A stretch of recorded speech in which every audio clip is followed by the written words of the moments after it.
off guard. Black out the Dina is gone. My community is being murdered. I said murdered.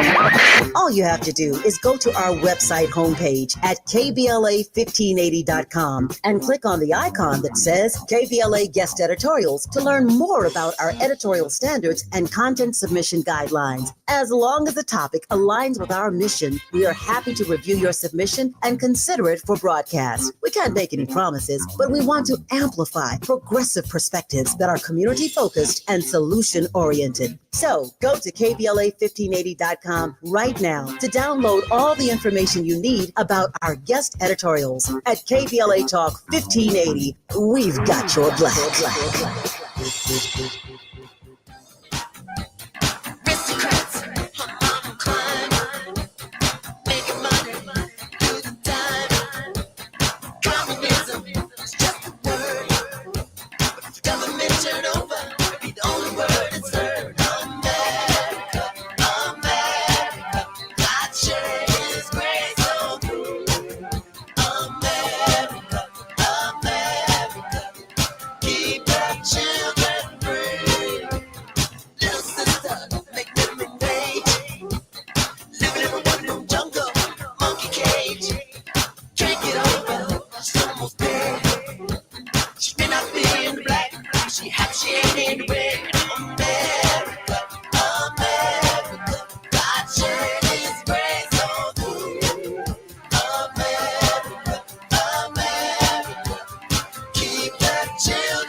I'm Jesse Jackson Jr.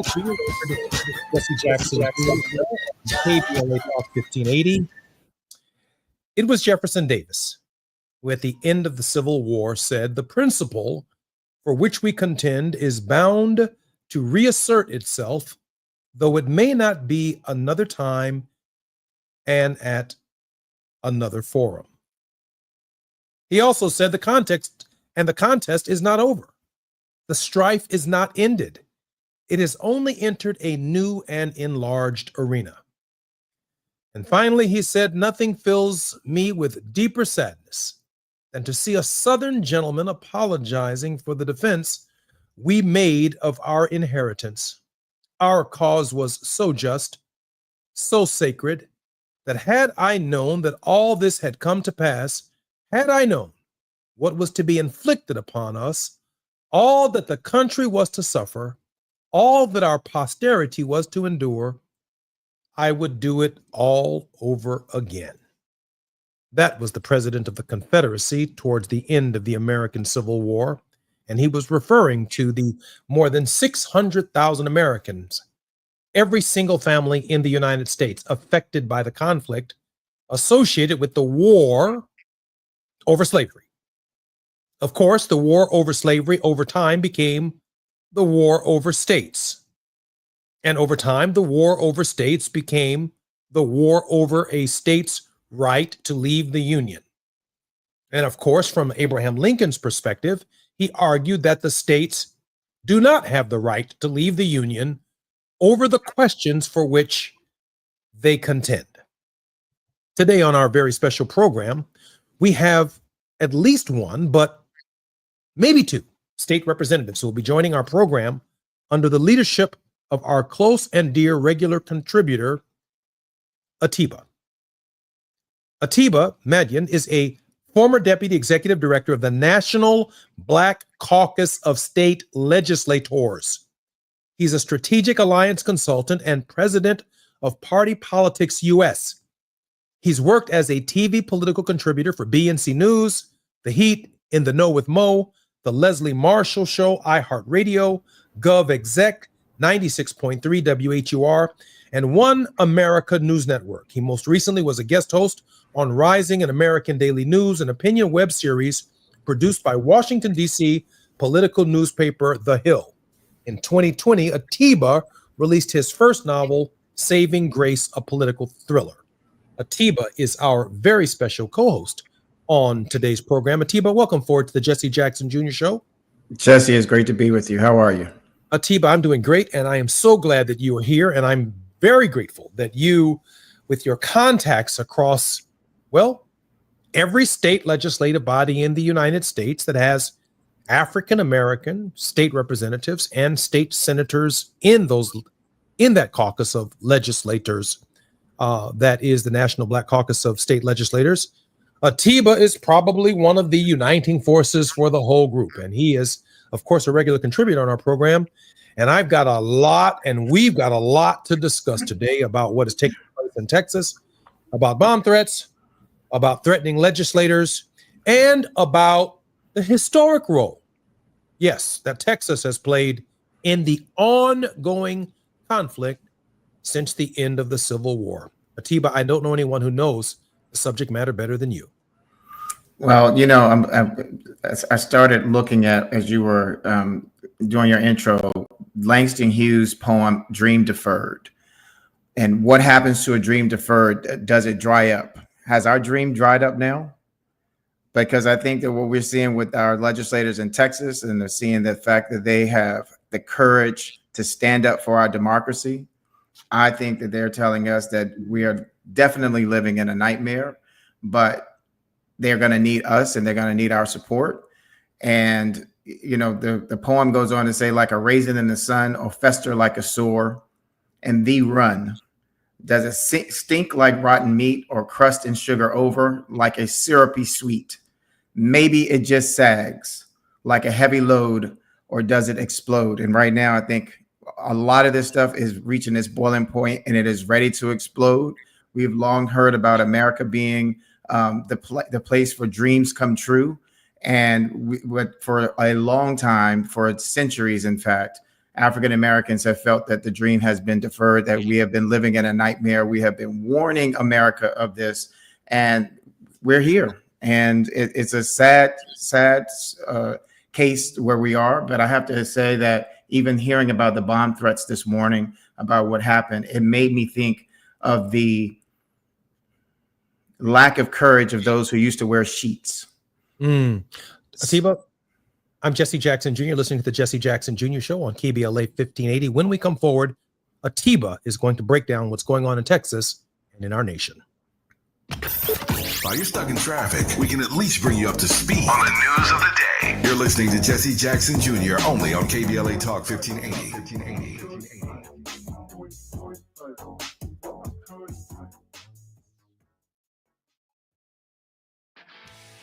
This is the story of the one. As a lineman, he does whatever it takes to keep the power on in his community. And he wants a partner like Grainger, who does the same. Grainger offers the professional-grade products he needs, from voltage detectors to harnesses to hard hats, plus fast, dependable delivery, so he can rise to every challenge. Call 1-800-GRAINGER, click Grainger.com, or just stop by. Grainger, for the ones who get it done. Oh no, stomach issues again? Stomach issues? Who are you? Your pancreas. I could be the real reason for your diarrhea, gas, bloating, stomach pain, or loose oily stools. I thought it was my stomach. People often do, but any of these symptoms could mean having a condition called exocrine pancreatic insufficiency, or EPI. With EPI, the pancreas doesn't release enough enzymes to break down food, but EPI is manageable. Use the symptom checker on identifyepi.com and speak with your doctor. That's identifyepi.com. Sponsored by AbbVie. Agnes was in deep trouble with the IRS. I owed the IRS a lot of money. I did not know what I was going to do. I was scared. Agnes caught a break and found out about Optima Tax Relief. But when I called Optima Tax, they guaranteed me that they were going to help me out the best that they can. And they did. Optima stopped the IRS. No more telephone calls, no more letters. Optima Tax took care of everything. I can finally sleep at night. I was stress-free. Agnes was finally free from her IRS nightmare. It was like a burden was lifted off of me, and it was a great feeling. Are you in deep trouble with the IRS? You might want to listen to Agnes. I would refer Optima Tax Relief to anyone because they got me debt-free from owing the IRS any more money. Call Optima right now for your free consultation. Call 800-919-9077. 800-919-9077. 800-919-9077. Optima Tax Relief. Testimonial from an actual client. Some restrictions apply. For complete details, please visit OptimaTaxRelief.com. Now back to more of Jesse Jackson Jr. on KBLA Talk 1580.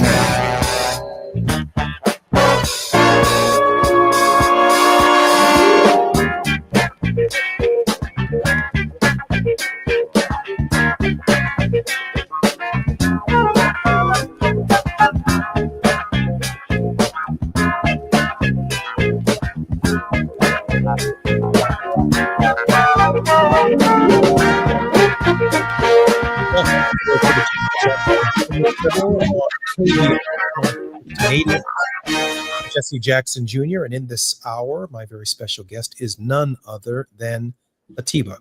Atiba, welcome forward to the show. Thank you, Jesse. It's great to be here with you. Atiba, I want to dive right in. Obviously, this conversation could start in Jamestown, Virginia in 1619 and culminate in the 13th, 14th, and 15th Amendment. Of course, the 15th Amendment being the right to vote for African American men, except for those who have experienced or are presently incarcerated. Then the struggle, of course, through various civil rights acts in the 19th century, all the way up to the Selma to Montgomery campaign for the right to vote, the threatened lynching of James Orange in Marion, Alabama, the shooting of Jimmy Lee Jackson on the night that they were threatening to lynch James Orange, his death just 2 or 3 days later, Martin Luther King Jr., James Bevel, Andy Young, Ralph Abernathy, and others coming to Marion, Alabama to preach his eulogy. And James Bevel coming up with the idea that, you know what we should do? We should have a march across the Edmund Pettus Bridge from Selma to Montgomery to dramatize the shameful condition of the absence of voting for African Americans that would later culminate in the passage of the 1965 Voting Rights Act after the Civil Rights Act of 1964. And we have known, for those of us who were born in 1965, only the fruits, if you will, of that struggle and second Reconstruction.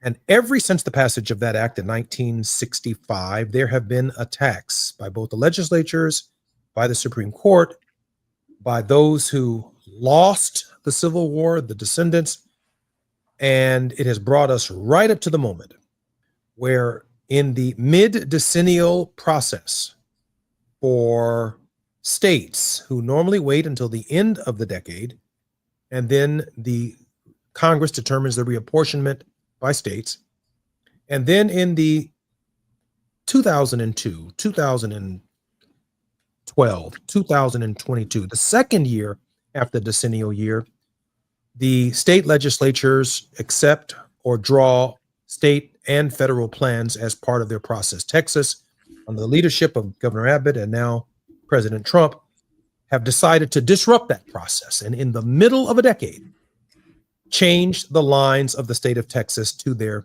benefit. That has led to Democrats exiting the state and now under the threat of arrest are literally fugitives from the state of Texas because the state legislature cannot hold a quorum without their presence. I'm sure you know this history better than most, Atiba. Share with us where we are, where we're going, and the very dire circumstances that are represented by the tremendous leadership of those legislators in the state of Texas. Jesse, first off, I want to say I think you did an excellent job of just recounting that and spelling that out. And where we are today, we've seen marches, we've seen not just after this election, but in 2016, people organizing and marching. And I have here my notes that protest only works with a strategy to agitate. And, you know, as I've been texting with some of the folks in Texas in the legislature, first off, the first thing that I say is my prayers are with them. Second is thank you for having the courage to stand up, because this is the type of thing that mobilizes people to recognize that we do have a voice, we do have opportunity. And let's just keep in mind that, you know, they're going to say, and they are already using terms like rule of law. And rule of law to me is just another way of saying the law to rule. And what they're trying to do right now, or what they are doing right now, is taking the power from the people because they recognize that their policies, their agenda is not in the best interest for the majority of Americans. That's what this is about. A democracy is supposed to work for the majority. It's not working for the majority. I'm going to go out on a limb. I think that some of the things that we can be and should be doing is taking back the narrative. For 8 years, we've heard things like rigged election. We've heard things like lock her up. And I think that the language really needs to be turned back on them. I think that we need to be saying the same thing back, because the ones that are actually breaking the laws are the ones who are trying to steal the democracy and really destroy it so that we have authoritarianism, so that we have someone who everyone wants to see bow down to one person, when the reality is whether or not we've had Republicans or Democrats in office. You mentioned and went back to 1965, and today being the 60-year anniversary of the Voting Rights Act and Selma. All of those things that came about was about achieving some sense of justice. But we also have to recognize that just like when you're playing on the playground and we used to play the game King of the Mountain, King of the Hill, that there was always someone trying to knock you off of the hill. And we've got to figure out how to band together, not only to take power back, but not only to be responsible with power, but how to maintain the power, because that's what they're doing. They recognize that they have an opportunity now, and they are afraid of what will happen in 2026 if they have a fair and free election. Atiba, I couldn't agree with you more. My concern would be that they see themselves as functioning within the framework of the Constitution, of functioning within the framework of their law, and with the support of not only the President of the United States, but the Department of Justice, who simply is not enforcing the Voting Rights Act of 1965. What say you when it comes to their perspective?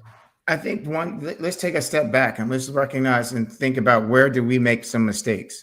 Part of the mistakes I think that we made, I can't remember the year offhand, but President Bush was in office and there was a lot of clamor and a lot of excitement because President Bush signed the reauthorization of the Voting Rights Act, something that should actually already be an amendment, something that should have been in the Constitution in the first place. Absolutely. I think that overall, one of the things you mentioned that I work for the Black Caucus, but one of the things I'm very proud of is having been involved in early conversations with not just the Black Caucus, the Hispanic Caucus, the Native American Caucus, Asian Pacific American Caucus of state legislators, and they formed a quad caucus.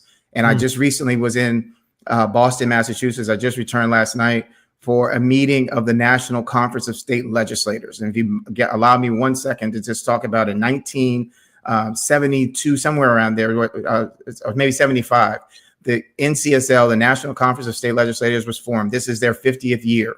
The National Black Caucus of State Legislators took itself out of that body because they were not listening to issues that related to African Americans. Now, fast forward, the Black Caucus, Hispanic Caucus, Native American Caucus, and Asian Pacific American Caucus all met together at the National Conference of State Legislators, and the body of 7,500 state legislators elected the fifth African American to lead that body. In a time of a lot of tumultuous things that are going on, Representative Marcus Evans from Illinois will be the president for the next year. And I mention those things because to show how far we have come in 50 years. It's unfortunate there've only been 5 African Americans, but what I keep talking about there and now is about shared prosperity. How do we get there? It's not just about standing up for the democracy. I think that we get there also by recognizing that in order to create the America that we want to protect our democratic values, perhaps we should be talking about creating a new America and what that looks like. What does a vision of that look like? What does a vision of hope look like for every single American, and not just continue to have these particular battles and fights? Because this is something that I think even Republicans who voted for this administration, I think that right now, almost 9 months into this presidency, they are looking at their own decisions and recognizing that they let someone get into office that is not just disruptive, but someone who is clearly tearing down the fabric of what we have been told from elementary school to now, what the democracy is supposed to look like and what the Constitution is supposed to do. And the Constitution is only a piece of paper if we the people don't stand up to give it the meaning. And so that's where, in terms of all these conversations that we're talking about and what's going on in Texas is a part of the union. And what we see in these Democrats doing, and thankfully are doing and have the courage to do, is bringing attention to the fallacy, the nightmare that's going on. Because if we don't stand up now, 2026, what will those midterm elections look like? Will we even have a midterm? I find your analysis particularly compelling and extremely strong, something that I agree with. Let me add this and get your insight on this. I have shared from the very inception that on these questions of gerrymandering and redistricting, Democrats, the party of Thomas Jefferson in 1793, has not historically been on our side. Nor has the party of Abraham Lincoln, the one born in Ripon, Wisconsin in 1854, been on our side. Democrats and Republicans, through most of the two-party system that is America, has not been on our side. The Voting Rights Act has contemplated that. It's looked at the behavior of Southern Democrats and Northern Democratic liberals over time. What was a Democrat in the South that fought for the Confederacy became the party of Nancy Pelosi, the party of Barack Obama, of Joe Biden, and ultimately the party of Kamala Harris. What was the party of Abraham Lincoln, stopping the expansion of slavery into the Western territories, has now become the party of Donald Trump, of Jim Jordan, of Marjorie Taylor Greene. So we understand that. But the central issue that runs through the two-party system in this country since the inception of the two parties has been the issue of race. Therefore, the Voting Rights Act actually contemplates not only the behavior of Southern Democrats and Northern Democratic liberals, it also contemplates the behavior of, if you will, Lincoln Republicans and today's MAGA movement. And therefore, it tells state legislatures to draw congressional districts in a way that both sides, since both sides have discriminated against African Americans, Asian and Pacific Islanders, Native Americans, our Hispanic brothers and sisters, you must draw a congressional district or a state representative district in a way that gives them an equal opportunity of actually getting elected.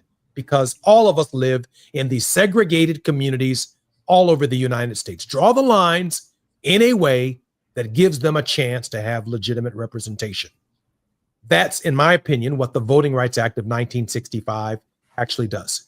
Atiba, what do you think about the idea that states that are capable, states with Democratic governors and Democratic legislatures, that they ought pass their own Voting Rights Act or some version of it of 1965 that guarantees this kind of representation not only at state legislative levels, but also at the congressional level as well. Therefore, honoring the 10th Amendment, that our state, which controls the voting processes in our state, is honoring equal opportunity and equal representation.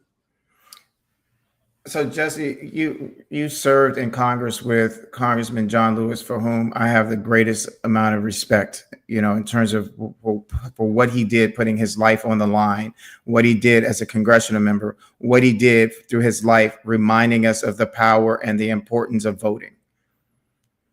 I am for anything in any state, in any city, in any community that protects the right to vote. It is a right that should be upheld for every single citizen of this country. The right to vote is not something that any of us should ever take for granted. And I think ultimately we're talking about, should there be legislation passed in the states? I want to go further. I want to go further and say there should not be an electoral college. I want to go further and say that we should go by a popular vote. Why are we the only country in the world that has to try to explain, when I'm speaking to international audiences during an election year, explain how we elect the president of the United States? I think that we should have a national voting holiday. I think that this whole idea of having to have a different kind of ID, et cetera, we should be able to vote. There should be a national voting holiday. You should be able to vote online. We can pay our bills. We can do all these other things that we do online, but we can't vote online. So all these, your question, should the states introduce legislation to protect the right to vote? Absolutely. We've got red states, and I hate saying that we have to define this, red states and blue states. We have states that have passed laws that are making it difficult to vote. You can't give water to someone within a certain distance of the voting precinct. So these laws, yes, anything that we can do to protect the integrity of the right to vote, I'm all for it. Atiba, we have about 2 minutes before we come forward, and it's a hard stop at the 30. Your thoughts in these 2 minutes on the courage of the Texas legislators? the courage is undeniable, and the courage is what we're going to probably see in other legislatures or other, not just elected officials. This has to be something of the people. I continue to say this, and I said this earlier this week, talking to legislators in Boston at the conference. President Obama in 2016 in his farewell speech said that he is speaking to us in terms about change and speaking about hope, that we are the change that we seek. Too often we're looking for a leader. Too often we're looking for someone to guide us. We are the change that we seek. And so it's going to take all of us. And I honestly believe more and more that this election in 2024 was a rigged election. I really think that we should really start thinking about that. I really think that we should look at how can we take back the narrative, stop following and allowing someone else to control the narrative that we can control. And it's almost the same way as when, as a person, when we were kids and someone was bullying. And the only way to get a bully when I was younger was you had to punch the bully back. So I think that we've got to be looking at ways that we can identify and control the narrative and stay on the message. And the message that I have right now is not just about voting, but about protecting the integrity of this democracy so that it works for everyone. Atiba is the former Deputy Executive Director for the National Black Caucus of State Legislatures. I'm Jesse Jackson Jr., listening to the Jesse Jackson Jr. Show on KBLA Talk 1580 when we come forward. The biggest names, the best conversations. You're riding with Jesse Jackson Jr. on KBLA Talk 1580.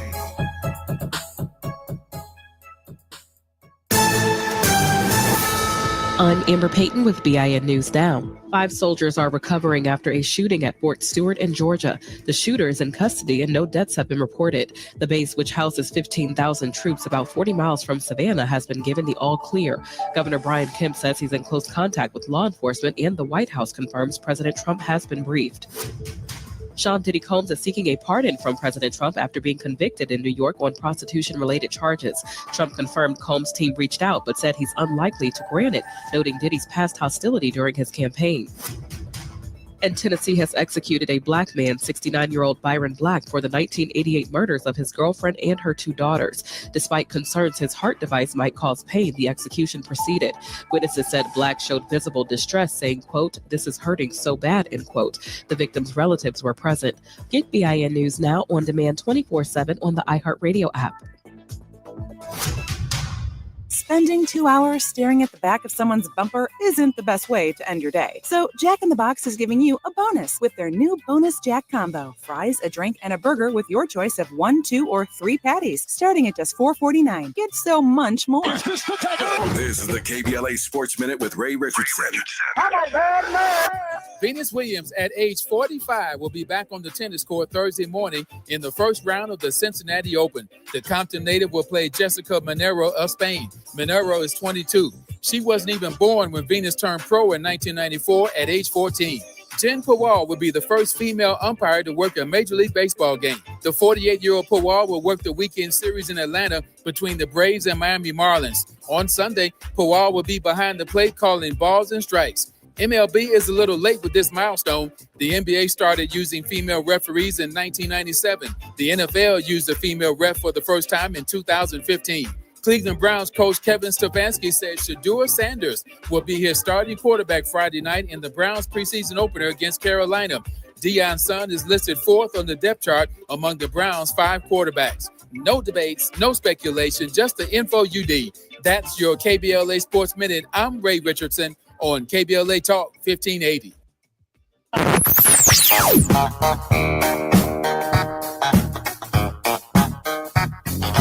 This is KBLA Talk 1580. Talk radio. That's music to your ears. We're unapologetically progressive. KBLA Talk 1580. We've got a lot to talk about. Hi, I'm Zoe Williams, a.k.a. the voice of reason, encouraging you to join me weekdays from 7 to 9 p.m. for the world's most intriguing relationship radio roundtable. Every night, I facilitate and encourage our loyal listeners to participate in the most engaging relationship discussions you'll hear anywhere. So make it a point to rendezvous with me, Zoe Williams, the voice of reason, Monday through Friday, 7 to 9 p.m. Pacific Standard Time. Trust me, your relationships will never be the same. The VOR is on fire tonight. Unapologetically progressive. KBLA Talk 1580. We've got your black.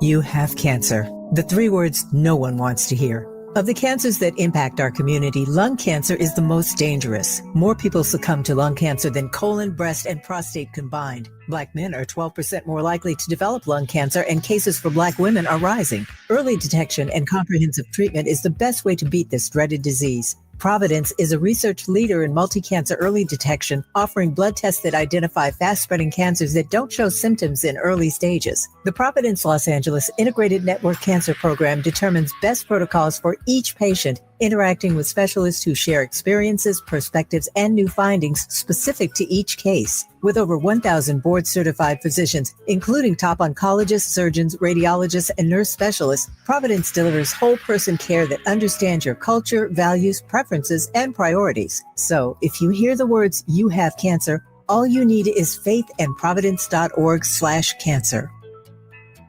Your child is 18, and suddenly you no longer have legal access to their medical info, even in an emergency. No health decisions, no financial help, nothing, unless you plan ahead. That's why Trust and Will created the Young Adult Plan.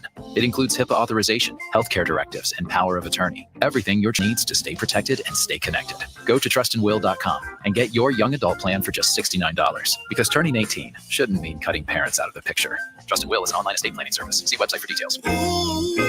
Trust and Will. Some things can steal your sunshine. Ugh, I just got my hair done. Sorry, the cooler's broken. Anyone see my flip-flops? Anyone? But COVID-19 can steal a lot more. I just took a COVID test. Ugh. Prescription medications for COVID exist. If you test positive this summer, ask your doctor if they're right for you. Visit PfizerForAll.com/COVID-19 to learn more. Sponsored by Pfizer.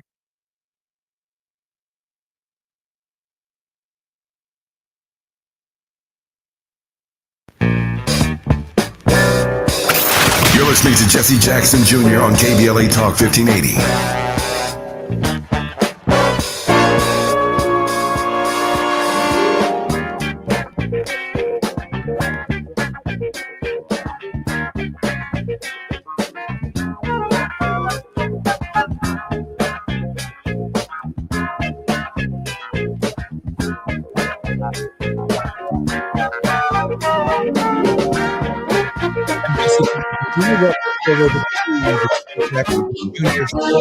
In this hour, our very special contributor is Atiba. Atiba is a regular contributor for conversations on our show. He is a strategic alliance consultant and president of Party Politics US. He worked as a TV political contributor for BNC News, The Heat, In the Know with Mo, The Leslie Marshall Show, iHeartRadio, Government Exec, 96.3 WHUR, and he is here with us on KBLA Talk 1580. Atiba, welcome forward to the Jesse Jackson Jr. Show. Thanks, Jesse. Atiba, let's talk about for a moment what the consequences of a single state in the union using the gerrymandering process in the center of a decade to change its lines for the political advantage of one party or another. It seems to me that we are starting a spiral that could lead to retribution in future presidencies when they have uncooperative Congresses. And of course, African Americans, Hispanic Americans, Asian, Pacific Islanders, and others are right there in the middle, while the Voting Rights Act is having a Democratic and Republican, how shall I say it? I don't want to call it a powwow, but there seems to be Democrats and Republicans advocating for their own political advantage while ignoring the central issue of multicultural participation. Yeah. First thing I want to say, as a result of what we're seeing, for instance, today, Texas Representative Tony Rose, a friend of mine, was supposed to come on But because of what happened, not only them moving, but because of the bomb threat and because of safety issues, she was not able to join us, or she's not able to join us. But I want to, emphasize and say, when we talk about gerrymandering, and I would assume that there are listeners out there that are wondering, why do we have gerrymandering in the first place? The whole idea that every 10 years we have to keep redrawing districts is based on the premise that there are shifting populations that move and that to keep a certain number of people within certain districts. But I'm okay with the idea of redrawing those districts. The issue, though, is that when it is based on who is in control or who's in power gets to control or determine who gets to draw those districts becomes an issue, because that is not objective, that's subjective. And I think that, ultimately we really need to be looking at that. And that's why I brought up, in the last segment, Jesse, the whole idea of the popular vote. The idea that we can have a popular vote, and we've had it happen 3 or 4 times in our nation's history where the popular vote occurred, and yet because of the Electoral College, someone else won. I think those are things that we should also look at, because 2016 would have been a different issue. 2000 would have been a different election. When we keep talking about gerrymandering and what states do, and this idea of states' rights, I don't know about for you, Jesse, but for me, it boils me, makes my blood boil a little bit, because every time I hear somebody talk about states' rights or property rights, the first thing I think about is slavery, because it is all tied to another narrative. So what states do and how they do it is all based on people who vote and who we put into elected positions. And you mentioned that I've worked with state legislators. I remember when I first started working with state legislators in 2001, 2002, and a lot of my friends kept thinking that all the power was situated within the Congress.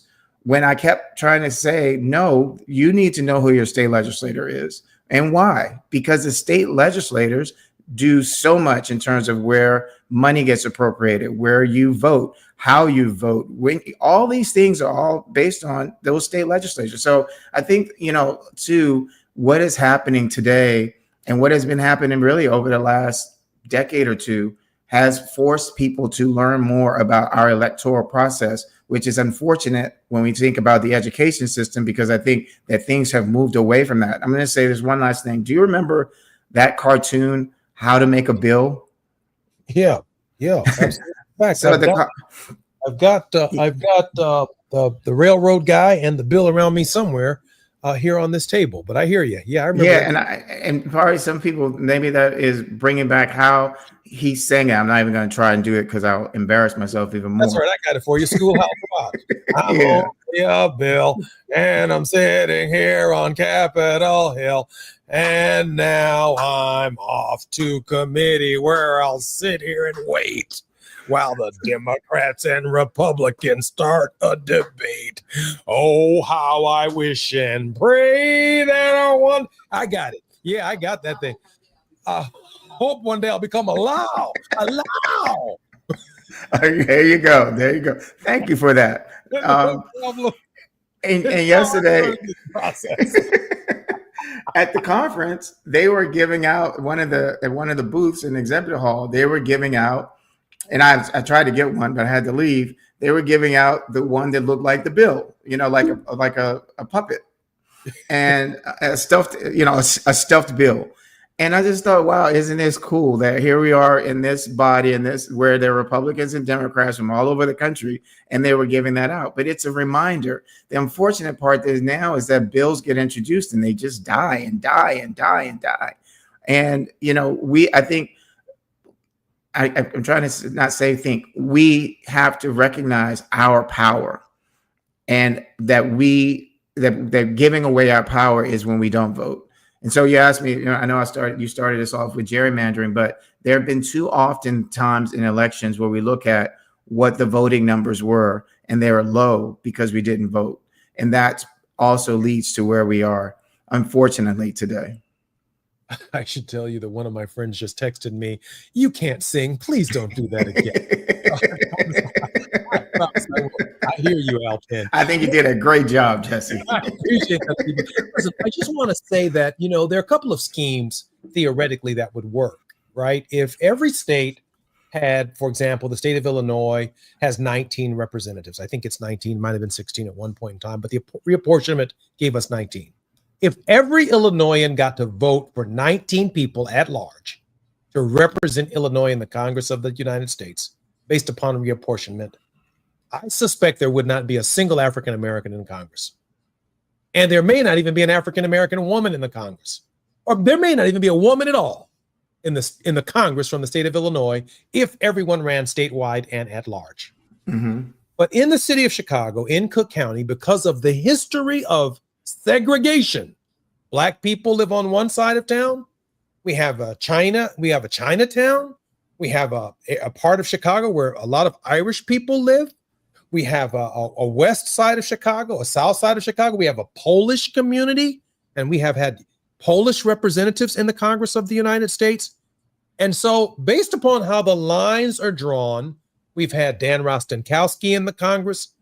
We've had Jesse Jackson Jr. in the Congress. We've had Danny Davis in the Congress. We've had Luis Gutierrez in the Congress. We've had a Jewish woman, Jan Schakowsky, and others in the Congress. So gerrymandering does matter for our voices in Illinois. And I would argue that's true all around the country. At large, you would not have those voices from the state of Illinois, but for the drawing of congressional districts. The problem is, from my perspective, Atiba, when they begin to unpack women or African Americans or Asians from these districts who have more in common with each other than they do, let's say, the north side of Chicago, where there are very wealthy people who live, and we find ourselves competing against the billionaire class, it is impossible for our voices to desegregate the national legislature. When we come forward, we will have more with Atiba on the Jesse Jackson Jr. Show. But more than that, Atiba will be with us in the next hour with S. Todd Yeary on Wealthy Wednesdays on the Jesse Jackson Jr. Show. I'm Jesse Jackson Jr. This is KBLA Talk 1580. When we come forward, more with Atiba. While you're stuck in traffic, we can at least bring you up to speed on the news of the day. You're listening to Jesse Jackson Jr. only on KBLA Talk 1580.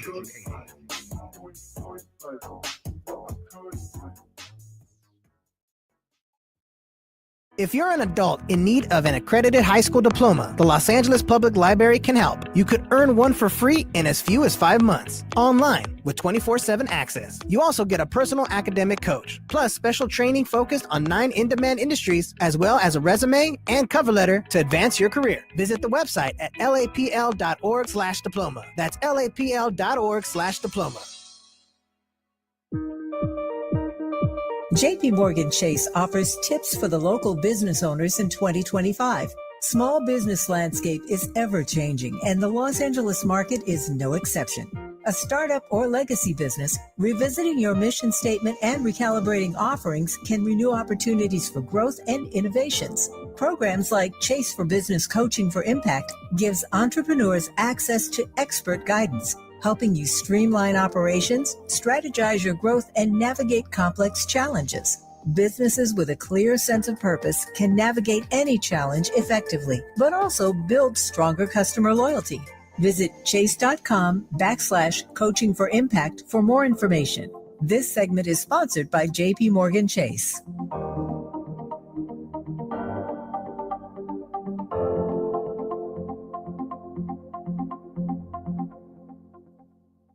Hey there, Los Angeles. This is James Lucky Jr., publisher and editor of Los Angeles News Observer. Are you hungry for news that matters to you in the African-American communities of Los Angeles? Well, buckle up, because we got the scoop you've been craving. Stay in the know and never miss a beat with our free weekly publications conveniently available near you. Or hop on the digital wave and become an exclusive subscriber at OGNSC.com. Don't forget to join the party on Instagram and Twitter at OGNSCINC for behind-the-scenes access and sizzling updates. No more FOMO. Let's stay informed, connected, and empowered together. KBLA Talk 1580. We've got a lot to talk about. KBLA Talk 1580, connecting you with services and solutions.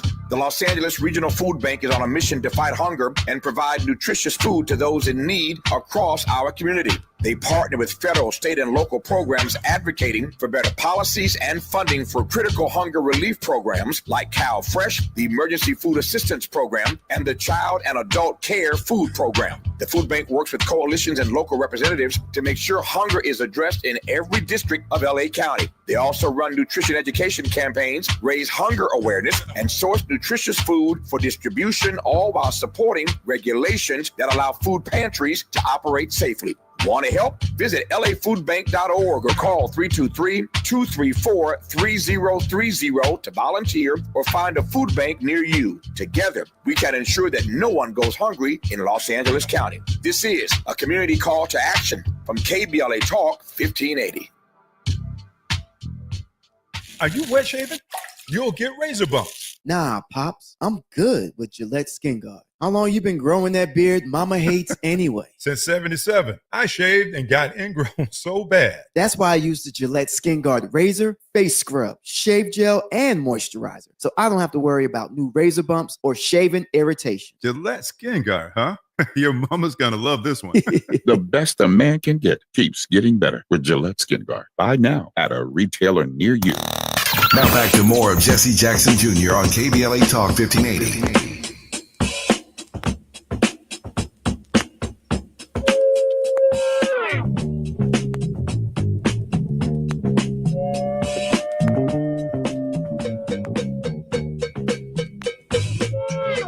I'm Jesse Jackson Jr. Welcome forward to the Jesse Jackson Jr. Show on KBLA Talk 1580. Our very special guest is none other than Atiba, former Deputy Executive Director for the National Black Caucus of State Legislators. Atiba, welcome forward on the show. Thanks, Jesse. Great to be here. Atiba, I want to raise this question in our final segment of this particular hour, knowing that you're going to be with us in the next hour as well with Estad Yeri. I want to raise this question that just a month ago, 2 months ago, in June, we commemorated Juneteenth from the state of Texas. That holiday, that holiday where Texans found out 2 years after the Emancipation Proclamation that they were free under the proclamation. And we know that's not the 13th Amendment, but it was an executive order from the President of the United States that granted freedom in the territories where Abraham Lincoln had no control and no power. But we were having barbecue, we were having ribs, man, we were having big fun. We were talking a lot of garbage from one end of America to the other. I remember when State Representative Al Edwards introduced the legislation in Texas. He was my father's campaign co-chairman in 1984 in the state of Texas. I remember when Sheila Jackson Lee got elected to Congress and brought Juneteenth holiday all the way to Washington, D.C. I said, Sheila, are you sure you want to celebrate Juneteenth nationally without laying out the context and the foundation of what it means to spend 2 more years in slavery? And now here comes Texas one more time, Atiba, one more time coming after the Voting Rights Act of 1965 with its African-American and Democratic legislators, fugitives from Texas justice, running from one city to the next, one state to the next, hiding from Texas marshals who are threatening to arrest them and offering civil penalties. I don't know if they're felonies, but civil penalties of $500 a day for every day that they're not in Texas and practicing or participating in the legislature. Outrageous, outrageous. All of it is outrageous, and that's why we're talking about it, and that's what they want. You know what nobody's talking about anymore? Epstein files. You know what nobody's talking about anymore? Ukraine. Yeah. Israel. So all this stuff too is, we've got so much that's on us. James Baldwin said, I love America more than any other country in the world. And for that reason, I insist on the right to criticize her perpetually. Well, my criticism right now of our country is it really speaks to us also as citizens. Personally, I love and I've always appreciated quotes.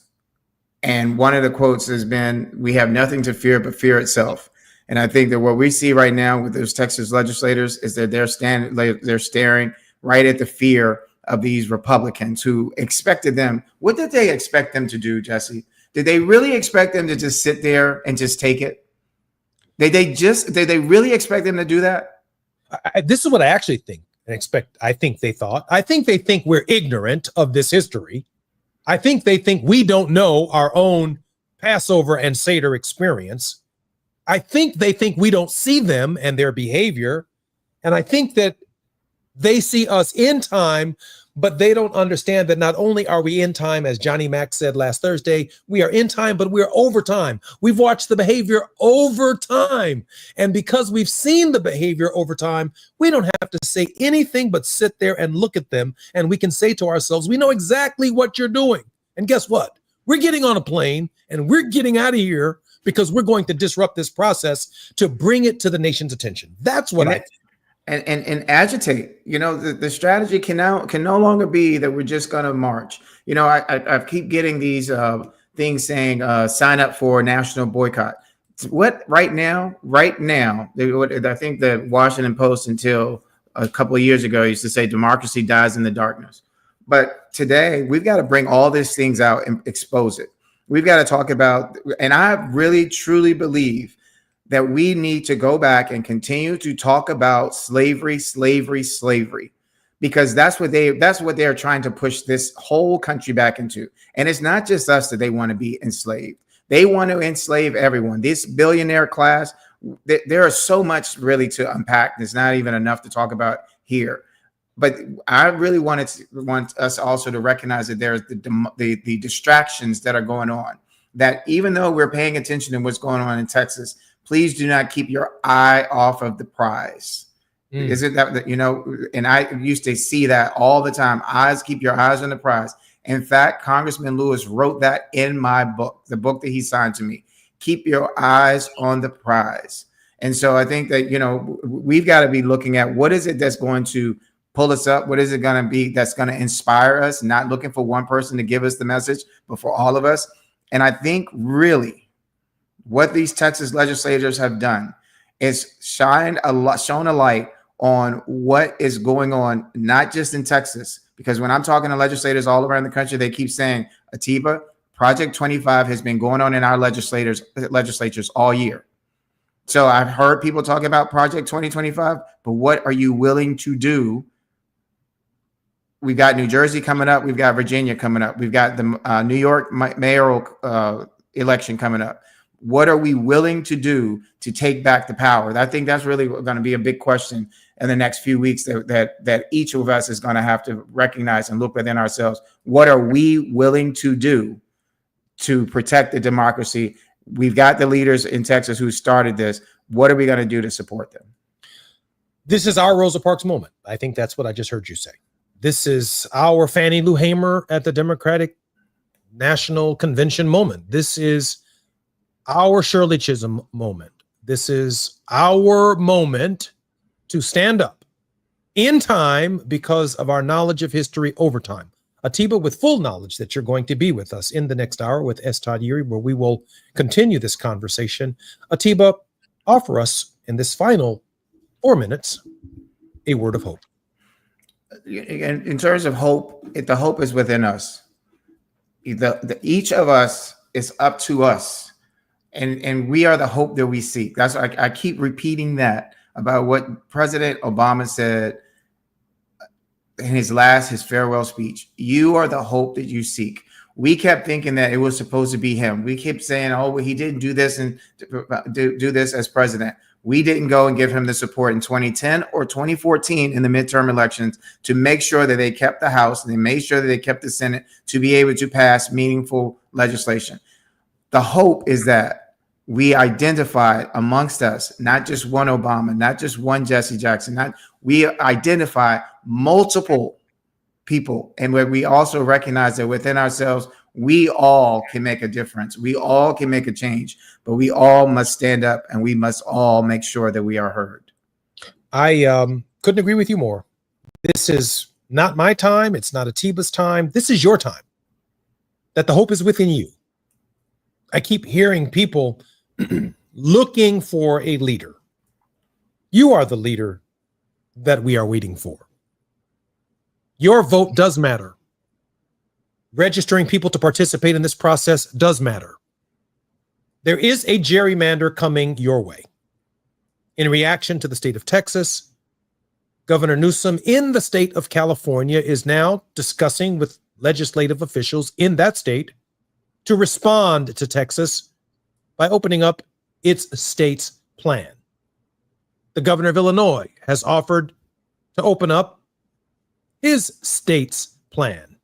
Governor Hochul, as well as other governors in the blue states to offset what takes place in Texas, are offering up their potential state plans in order to ensure that Democrats have a majority or a fair opportunity to have a majority in the midterm elections. The consequence of this spiral are so incalculable that it is almost impossible to imagine the current state of our union.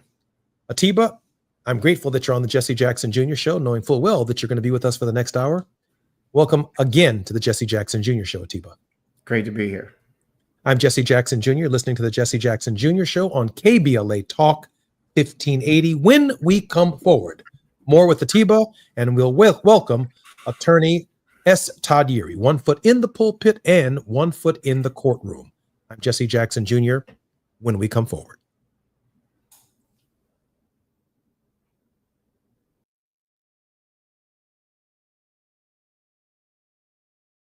KBLA 1580 Santa Monica. I'm Amber Payton with BIN News Now. 5 soldiers are recovering after a shooting at Fort Stewart in Georgia. The shooter is in custody and no deaths have been reported. The base, which houses 15,000 troops about 40 miles from Savannah, has been given the all clear. Governor Brian Kemp says he's in close contact with law enforcement, and the White House confirms President Trump has been briefed. Sean Diddy Combs is seeking a pardon from President Trump after being convicted in New York on prostitution-related charges.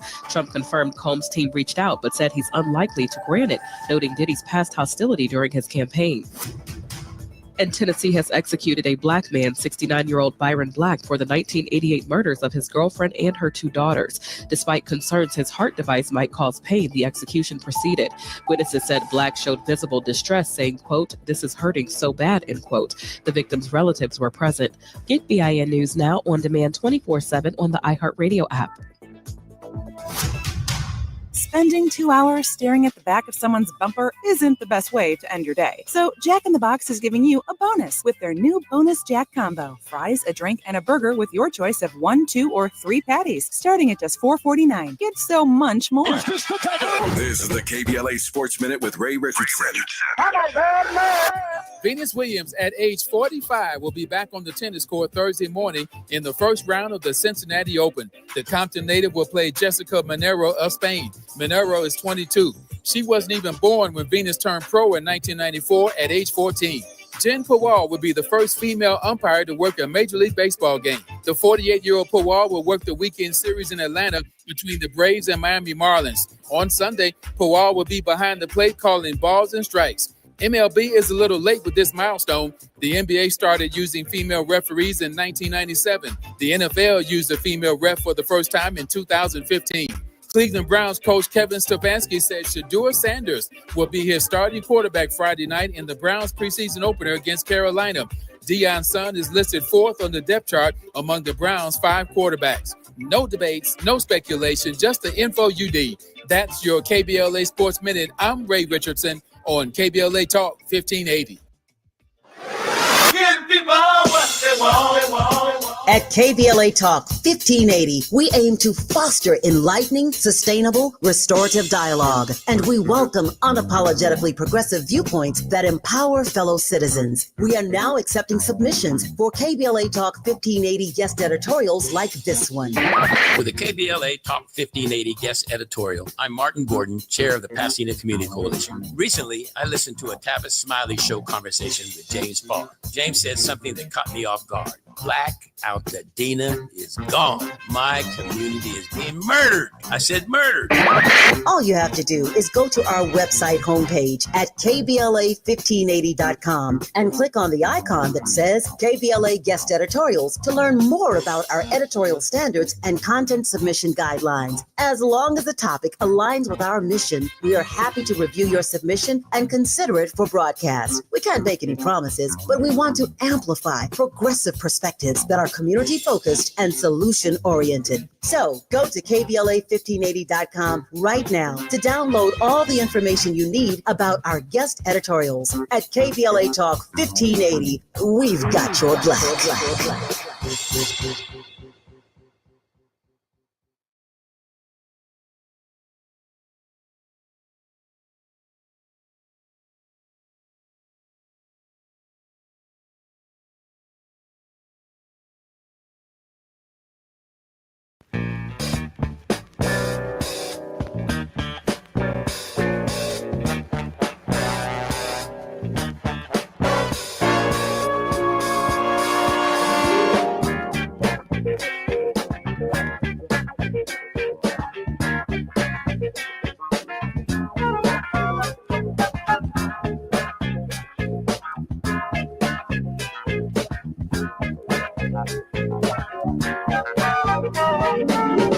Jackson Jr. Welcome forward to the Jesse Jackson Jr. Show on KBLA Talk 1580. On this wealthy Wednesday, our very special regular host, The Politics of Our Faith, is always presented by S. Todd Yeary, who's the principal of the Yeary Firm, a Maryland-based litigation and government relations firm, and also serves as senior pastor of the Douglas Memorial Community Church of Baltimore and affiliates. Dr. Yeary is the former chief executive officer of the Rainbow Push Coalition, the international organization founded by my father. Dr. Yeary's social justice work includes having served on the national board of the National Action Network from 2015 to 2021. Dr. Yeary, welcome forward to the Jesse Jackson Jr. Show. It is always good to be with you. Little hoarse from recovering from a cold, but I'm glad to be able to hang out with you. And joining us in this hour, thank you, Dr. Yeary, is Atiba, former Deputy Executive Director for the National Black Caucus of State Legislators. He is a strategic alliance consultant and president of Party Politics US. He's worked as a TV political contributor on BNC News, The Heat, In the Know with Mo, and The Leslie Marshall Show. Atiba, welcome forward to the Jesse Jackson Jr. Show.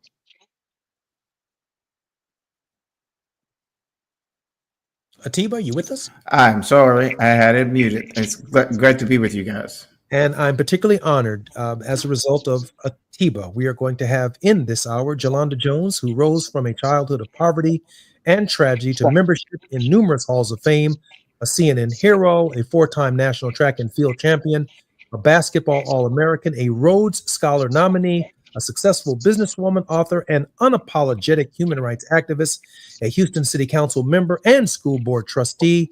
And now she is, I believe, a state representative from Texas. And we are very fortunate that Atiba extended on his program in this hour to Dr. Jolanda Jones an opportunity to be on the Jesse Jackson Jr. Show. Representative Jones. Hey, how are you? I'm so glad that you're here. And thank you for your courage in this hour. I want Dr. Yeary and certainly Atiba to say hello, and then I want Atiba to walk us through this conversation with Representative Jones. Hey, Representative Jones, thank you so much for joining us, and especially in the context in terms of why we asked you to come here today. I wrote down some questions, but the first question I'm going to let sit because the first thing I want to know is how can we help you? But if you could tell us a little bit too about what is it that you all are experiencing, in terms of you all are standing up for the democracy, you're standing up for the people of Texas, and we're just so appreciative that you took the time to come and talk to us today. Is there anything in particular that you want us to hear from you? So I'd have to get to you. We actually have a link for the Texas Legislative Black Caucus. If you want to donate, we could always use your support because we're going to have to be here for the long haul. And this is live from my hotel room as a proud cornbreaker. But we are just facing a bunch of anti-Black, anti-Hispanic hate, and they are trying to take us back. It's interesting that today is the 60th anniversary of the 1965 Voting Rights Act, and they're trying to take us pre 60 years ago, and we just can't stand for it. And I mean, I've been Black all my life. I grew up in the hood, and I don't go to no ambush to get whooped. There are 88. I mean, that's some hood stuff. There are 88 Republicans and 62 Democrats in the House. There are 20 Republicans and 11 Democrats in the Senate. 62 don't never, that's Ebonics, beat 88, and 11 never beats 20. But I tell you what we do have. We have a quorum break. And a lot of people don't understand what a quorum break is. And before I tell you what a quorum break is, let me just say this. They whining. Republicans are whining because even though they have us outnumbered, they can't do nothing without us. Okay? Let's be clear. We got a symbiotic relationship. Y'all need us. So you can whine, throw your temper tantrums. You might as well have on Pampers, right? Like Trump. That you can't do nothing. You literally can't do nothing without us. Representative Jones? Representative Jones, we have about a minute before the break, and Atiba, I want to allow Todd Uri in this 1 minute to ask Representative Jones a question. We have about 1 minute, and then we'll come forward.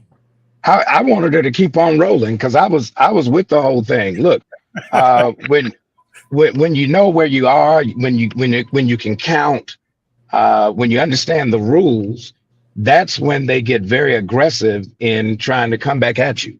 Why do you think, other than the obvious, are they so intent on disrupting the rules in this moment? What's the big question that is on the table? The big question is keeping Trump in power in 2026 so he can continue to destroy America and us. And they learned in North Carolina last year that if they steal votes, it'll give them an advantage and they can shove stuff down our throat. And what I'm saying is now, not on my watch, Texas will not be North Carolina. And that's what this is about. Apart from putting Black folks and Hispanic folks back before the Voting Rights Act passed and putting us in our place back in Jim Crow.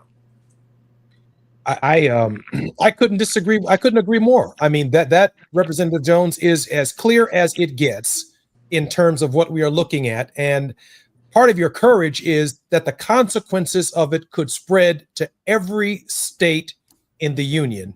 And that idea is inescapable. The governor of Illinois is talking about it now.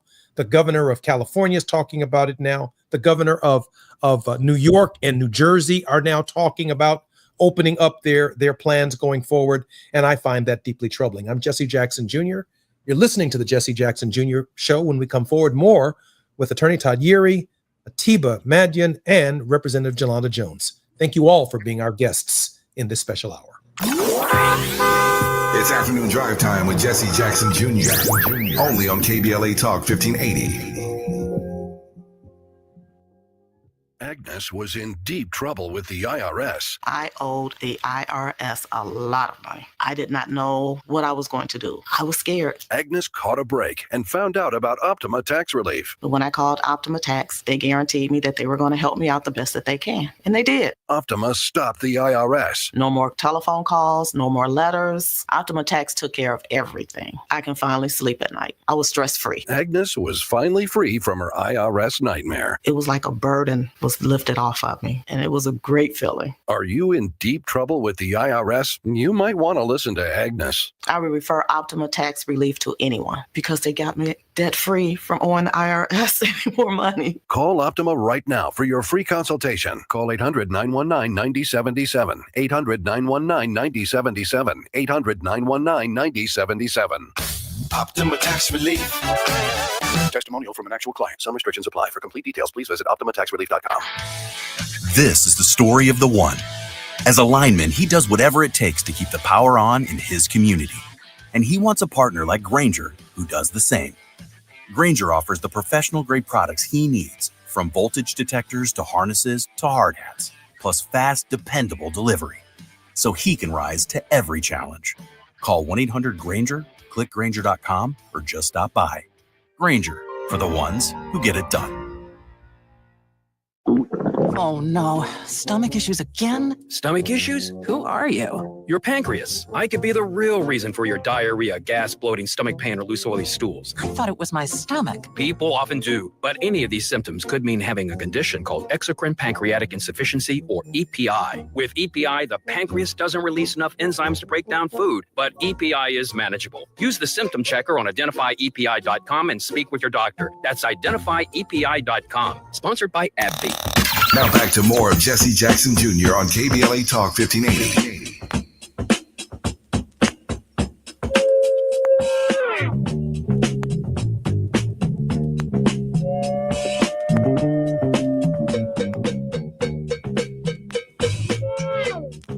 The Jesse Jackson Jr. Show on KBLA Talk 1580. Our very special guest is Representative Jolanda Jones. Representative Jolanda Jones is one of the representatives in the state of Texas who, by Texas law and Texas justice, is now a fugitive from the state because of the principled position that she and others are taking with respect to opening up the Voting Rights Act of 1965 and, in the middle of a decennial period, redrawing the lines in the state of Texas for the president's political advantage. We are joined by Dr. S. Todd Yeary, both an attorney and minister, 1 foot in the pulpit and 1 foot in the courtroom, and Atiba. Atiba is the former deputy director, executive director of the National Black Caucus of State Legislators. Everyone, welcome forward. And I just want to say, Representative Jones, Honorable Representative Jolanda Jones, we are so grateful for your courage and the other representatives that are fighting for our democracy at a very different level than we would have ever imagined we'd be fighting for democracy at this hour. How are you holding up, and how's everybody holding up? You know, so here's the deal. I had a rough life, right? So any day I'm not dead, you know, or committing suicide like my dad is a good day. I'm alive. I'm alive to fight, right? And I was fine until my son knows that I have to be away from them. I just became a grandmother. My daughter-in-law sent me a video of my granddaughter. She just started talking. So I woke up to a video of my granddaughter telling me she loves me and saying my name. So I miss my grandbaby. However, I know I have to be here. But I'm also very happy, right? Because it's like my daughter-in-law knew I needed that. And she, even though I'm sad I can't be with her, she is why I'm doing this. I can't have my grandbaby getting discriminated against because she Black and Indian, you know. I can't have her having threat of being deported even though she's a United States citizen because she looks like she's from India. We can't have that. You know, I can't have her making less than men because she's a girl. So even though I'm sad and even though I'm away from my family, I have got to do this. There's no other place I'd rather be. And I often wondered back during when they were marching from Selma, right? I was like, man, if I was alive then, I'd have been on that bridge. And back when they were doing the Montgomery bus boycott, where people thought it took a day or two, and you should know something about that. I'm certain your daddy shared stories with you, but they didn't realize it lasted over a year, and I would have been figuring out a way to get to work for over a year. So anything we have to do is less than that.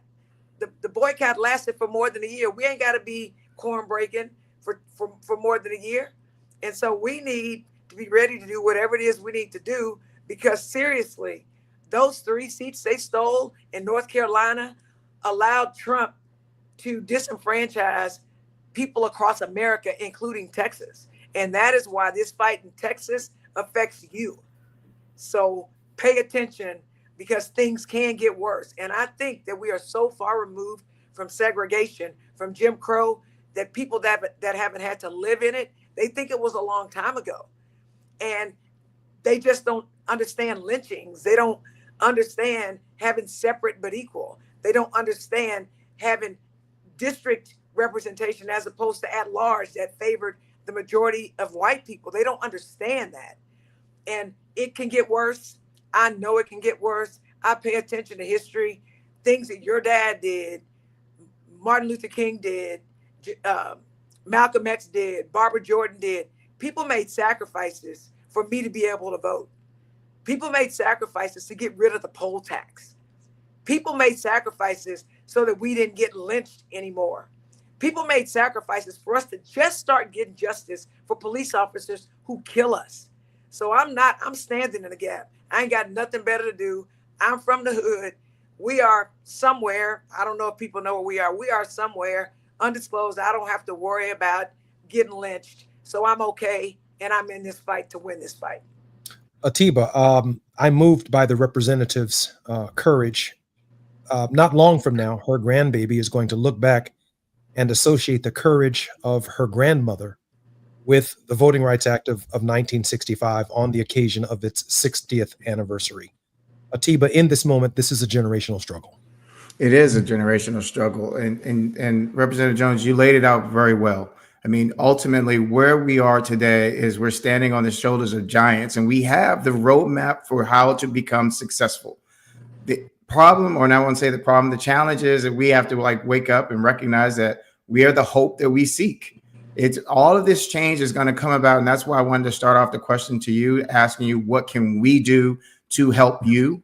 Because too often we keep thinking that someone else is going to do for us. And this is a thing about doing for self. And so, I remember when your grandbaby was born, and thank you so much for sharing that. And I'm glad that your son and daughter-in-law were able to send you something with your grandbaby, your granddaughter talking to you.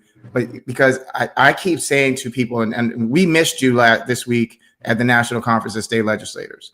I talked in the last hour about how Marcus Evans in Illinois was just the 5th African-American to be installed today, actually, as the president of NCSL.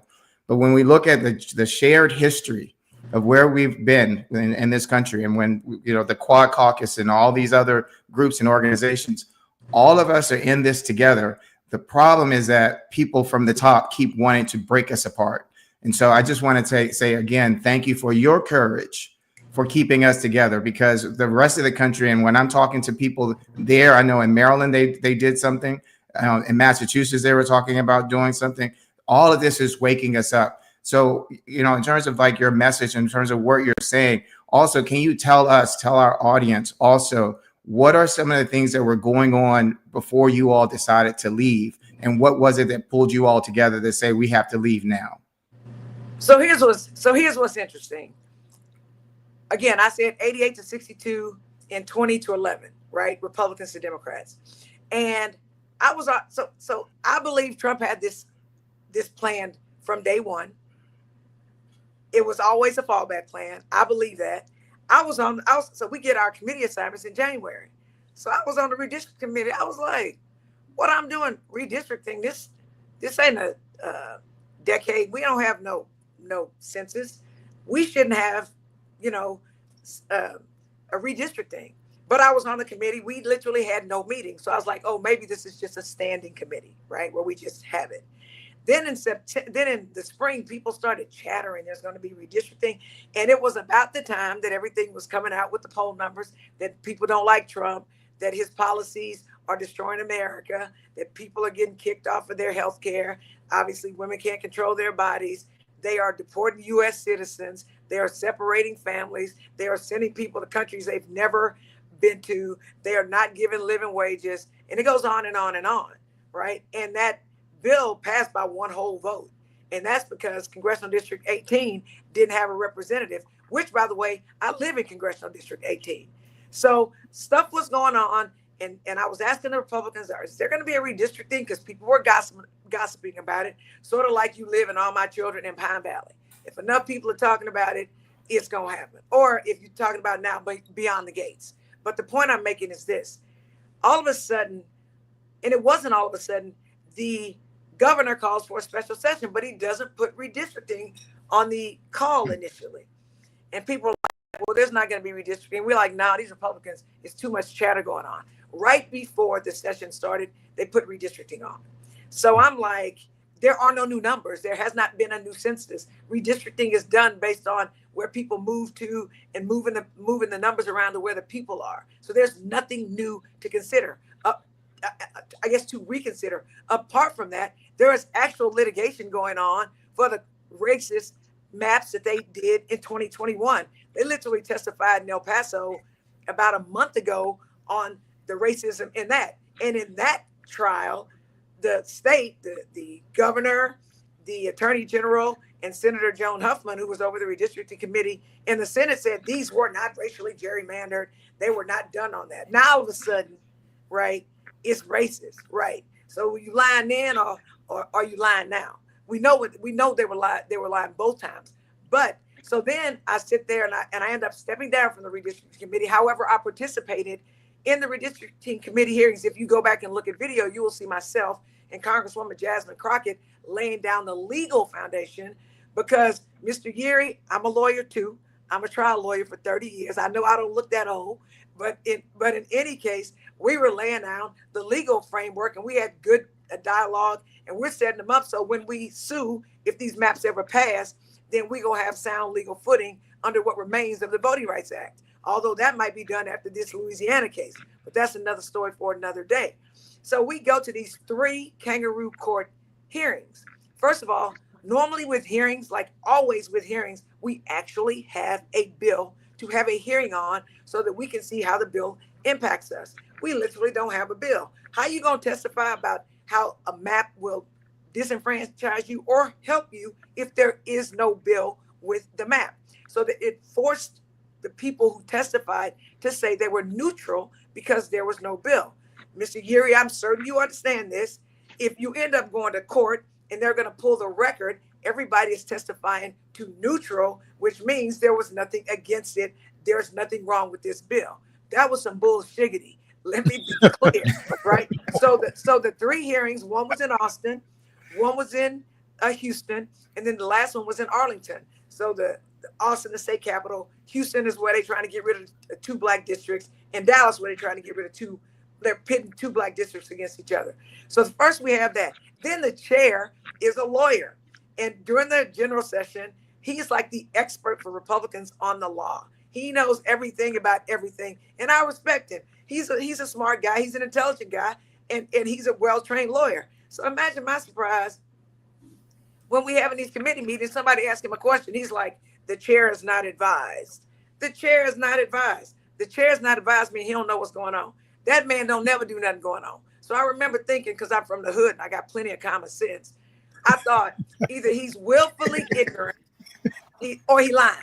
Okay? It's one or the other. I don't know. I haven't seen him out. Oh. Like, dude, you peeing on me and telling me it's raining? What you think? I believe that? Like, no, sir. Right? I ain't stupid by a long shot at all. Right?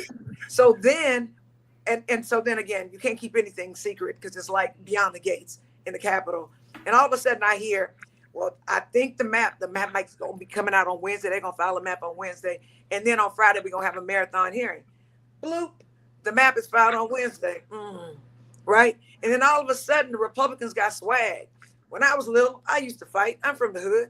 So you know how after you have a fight, you win, you think you're going to win. You know, that's how you feeling. Like your little chest is pumping. Right? And all of a sudden, these white men who are over the committee mostly have been very docile. The chair is not advised. I don't know. We wouldn't pull the wool over your eyes. No, we're going to be fair. We're going to follow the law. And here's what they did, Mr. Geary. You can appreciate this. The Supreme Court that's owned, bought and paid for by Trump and his cronies, the Supreme Court has now said that it's not illegal to politically gerrymander. In other words, it's not illegal to give Republicans a whole bunch of seats and Democrats a whole bunch of seats. But it is still illegal to gerrymander based on race. So the first 3 hearings, for some reason, their lawyers didn't advise them because they were like, the only reason that we're having this hearing is because the Department of Justice gave us this letter that said that these are racially gerrymandered and we need to go back and we need to fix these maps because of race, right? So we have 3 whole hearings where that's what they're saying. When they get the map, all of a sudden somebody told them to say that it's not that. You guys are going to lose a case. So now everybody's like, oh no, it was political. It was purely political. We're just trying to get Trump to 5 seats, blah, blah, blah, blah.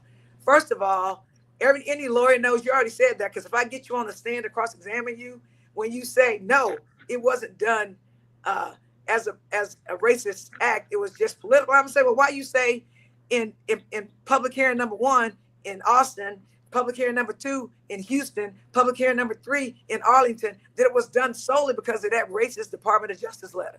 Going on. We ain't stupid by a long shot. So then when they did the maps, I've seen, if you've ever seen the movie, or if you ever read the book White Man's Burden, right? Well, we understand white folks know what's best for us because we ain't smart enough to know what's best for ourselves. It was like a bad episode of White Man's Burden in that last committee hearing. They basically were like, and I mean, they were froggy with it. They were like, y'all need to be thankful. We doing y'all a favor. Yeah, we didn't have to give y'all no hearings. We gave y'all hearings and we following the law, blah, blah, blah. Let me be clear. I knew then that whenever they call for a quorum break, let me tell you, I always use sports analogies because I'm a former United States champion, 4-time no less, in the heptathlon for the United States. And I was an All-American in basketball. And I played football too. But my point is this. When I knew that play was called, I was like, give me the ball. I'm going to carry it over the line. Whenever y'all make that play, we out of here. I'm out of here. And I made a decision, a serious decision, to leave my home. Thankfully, as a single mom, I raised my child and we practice law together. So guess who holding up the law firm for his mama? My son. And so I have that, but it is difficult, but we cannot give in because literally America will not be what it is today. And even though it's not like it should be, like we want it to be, like we're fighting for it to be, it could be worse. And my fear is if Trump gets Congress, that Trump will try to somehow change the Constitution or something so that he can run for a third term because he does not respect the law and he needs to be gone. As much as I'd like to ask Reverend Todd Yeary to come in before the break on both the question of where we are on the law, both the moral code and the civil code, in the remaining time that I have just before we come forward, I hope the people of Texas who can hear my voice have enough sense to send Yolanda Jones to Congress one day soon because she is capable, like Sister Crockett from Texas, of keeping Donald Trump real busy. And that's the kind of leadership, Atiba, that we need in the Congress of the United States. And I've already made the case that Atiba needs to be in high office as well. I'm Jesse Jackson Jr. When we come forward, it's KBLA 1580 Talk. When we come forward, more on the Jesse Jackson. It's afternoon drive time with Jesse Jackson Jr. Only on KBLA Talk 1580.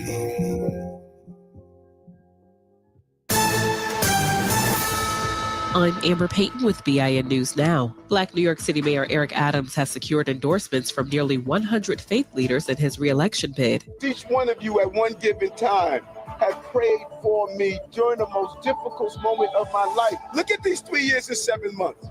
You don't survive this without faith. Standing with preachers, rabbis, and imams on City Hall steps, Adams defended himself against past bribery and fraud charges, calling them political and noting they were dismissed under Trump's Department of Justice.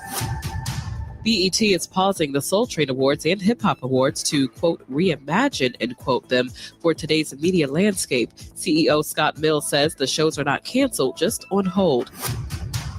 And Dr. John Culbreth, the first Black superintendent of Dougherty County Schools in Georgia, has died at 77. The coroner says he passed from natural causes. Get BIN News Now on demand 24/7 on the iHeartRadio app.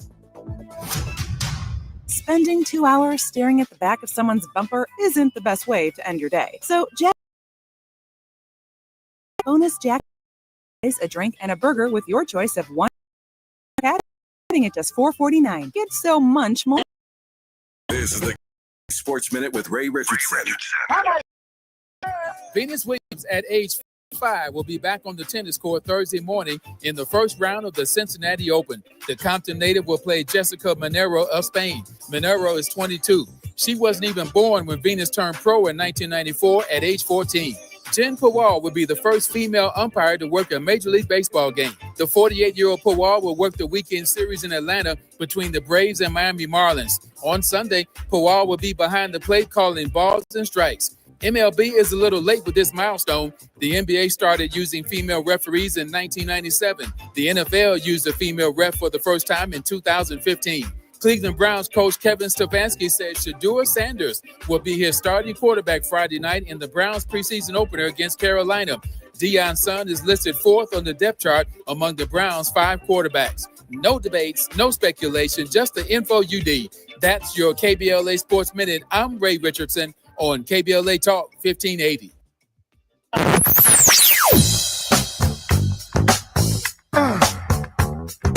This is KBLA Talk 1580. Talk radio. That's music to your ears. We're unapologetically progressive. KBLA Talk 1580.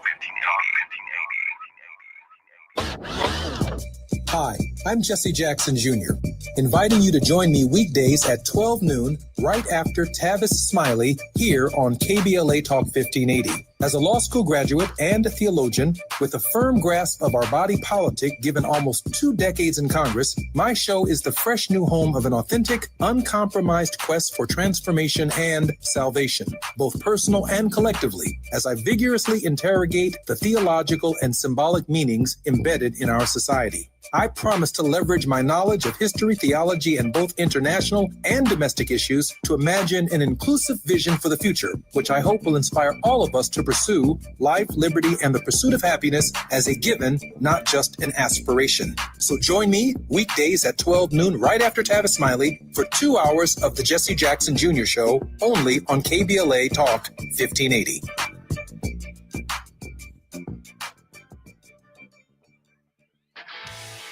This is the story of the one. As a lineman, he does whatever it takes to keep the power on in his community. And he wants a partner like Grainger who does the same. Grainger offers the professional-grade products he needs, from voltage detectors to harnesses to hard hats, plus fast, dependable delivery, so he can rise to every challenge. Call 1-800-GRAINGER, click Grainger.com, or just stop by. Grainger, for the ones who get it done. There's nothing like when you get that part from eBay and it just fits. Yeah, the first time.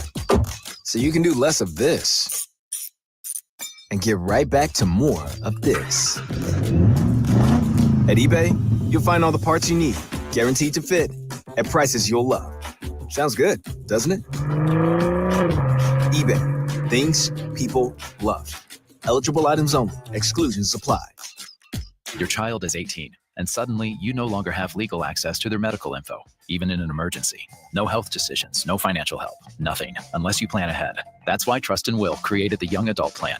It includes HIPAA authorization, healthcare directives, and power of attorney. Everything your child needs to stay protected and stay connected. Go to trustandwill.com and get your Young Adult Plan for just $69. Because turning 18 shouldn't mean cutting parents out of the picture. Trust and Will is an online estate planning service. See website for details. Trust and Will. Some things can steal your sunshine. Ugh, I just got my hair done. Sorry, the cooler's broken. Anyone see my flip-flops? Anyone? But COVID-19 can steal a lot more. I just took a COVID test. Ugh. Prescription medications for COVID exist. If you test positive this summer, ask your doctor if they're right for you. Visit PfizerForAll.com/COVID-19 to learn more. Sponsored by Pfizer. You're listening to Jesse Jackson Jr. on KBLA Talk 1580.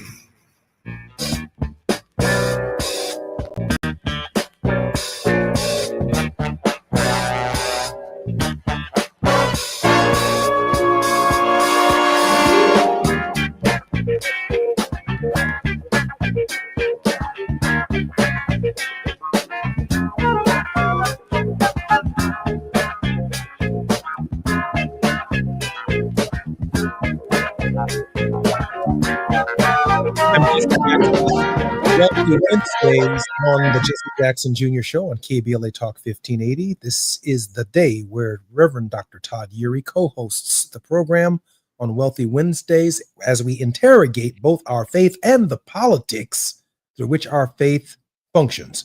We are very blessed today to have Atiba on our show. Atiba has worked in numerous public outlets. He's also served as the former Executive Deputy Director of the National Black Caucus of State Legislators. And we've been very blessed to have Jolanda Joe Jones, who rose up from poverty and tragedy to membership, a world-class athlete, and now a state representative and lawyer in the state of Texas, who is on the run for Texas justice while she fights on the 60th anniversary of the Voting Rights Act for the right to vote, not only for the people of the state of Texas, but for all over our country. My guests, I welcome you forward to the Jesse Jackson Jr. Show. Thank you. I got nothing to say. I'm just listening. It's a lot to listen to, too. Dr. Urey, on the question of the law, both the moral code and the civil code, attorney, Representative Jones's grandchild has something to look forward to when she reflects upon the anniversary of this moment and reflects upon the very courageous act that her grandmother engaged in along with the Texas legislators. Your thoughts, Dr. Uri? Well, first thing I hope that she appreciates about her Gigi, her Nana, her G-Ma, whatever that term of intimacy, her Grammy. Glammy, yes. Glammy speaks in a tongue that everybody understands. Let there be no doubt. At the end of the day, too often we make faith spooky, and it's not practical. This is a practical application. It doesn't come without tremendous sacrifice, tremendous commitment. And so when we think about what is our obligation, when Brother Atiba asks, what can we do? And trying to get a response to help through the immediate nature of this crisis. This crisis is this crisis. Do understand there's another storm brewing. And there's going to be one to come after it. And so if we're not committed to this, and I've been thinking about this whole time, Rep Jones is of the community, from the community. When she says she's from the hood, she brings savvy, she brings credibility, she brings technical expertise, but she also brings common sense, which we know is not that common. And so when we think about what is our obligation, this is the conversation that I ask people to go back and ask. Did you vote in the last state election where state representatives were voted on? Did you vote in the last local election when you had a local official that could represent your interests? This is a grassroots movement where you have state representatives, members of the Democratic caucus in the state of Texas, really fighting a national fight, but Texas is the front line today. And so this has always been a math problem, all the way down to why is it that we have such disparities in terms of what the representation looks like? It's because if we go back and look at voter participation, voter engagement, voter registration, all of those things, if we start looking at that, then we got to go back and ask ourselves, what ownership do we have in this moment that we have put Rep Jones and her colleagues in this position? And so we got to figure out in this moment, while they are demonstrating courage, one, staying in a hotel ain't free, and it probably ain't cheap. They probably gonna have to stay like that for a while, in the meantime, the governor and the president trying to figure out how to literally send U.S. Marshals to go get them. What does that look like? That's a different frame. That's the conversation that predates the nostalgia of a Montgomery bus boycott. When you go in thinking maybe a couple of weeks, maybe 3 weeks, it ends up being a year. Are we in it to back them for the long fight, if a long fight is what's required for us to get justice? And that's the conversation that we got to have to be able to say, we support you. Do what you got to do. As long as it takes, we're going to be there. We're going to support you. We're going to fight with you. But we can't just have the voices of our elected officials speaking in our place. We got to get them. We got to let them sing with us. That means we got to sing with them and not just leave them to do all the fighting. Todd, this is 60 years after the passage of the Voting Rights Act of 1965. Why are we still having this conversation? Why are we still fighting for the right to vote in this democracy? I don't get it. I don't understand it. I'm sure that those who are within the range of our voices, that this past prologue business is ridiculous. And I can't tell you how 191 countries around the world copied our Constitution, who built their democracies on the foundation of the Declaration of Independence and the Constitution of 1787, and obviously the Bill of Rights. And Ruth Bader Ginsburg said, if I were making a recommendation to a fledgling democracy today, and I had to give them an example of a constitution to promote democracy, I would not recommend the U.S. Constitution. Help us with that, Todd.